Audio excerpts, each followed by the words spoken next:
কোনো যুবক নিজে নিজে সর্বপ্রথম বিড়ি সিগারেট ধরে না।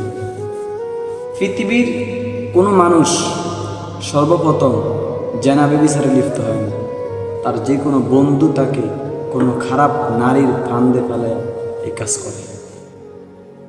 পৃথিবীর কোনো মানুষ সর্বপ্রথম নামাজ ছেড়ে দেয় না, মদ আড্ডা জুয়া এগুলাতে নেয় না। কোনো বন্ধু খারাপ বন্ধুর ফান্দে পড়ে সে ওই জায়গায় যায়। নিজে নিজে কোনো যুবক চায় না তার জীবন নষ্ট করতে। সর্বপ্রথম তাকে কোনো বন্ধু তাকে খারাপ আড্ডায় নিয়ে খারাপ বন্ধুর দ্বারা নষ্ট হয়ে যায়। এই জন্য কবিরাজ বলে, সৎসঙ্গে সর্ববাস, অসৎসঙ্গে সর্বনাশ।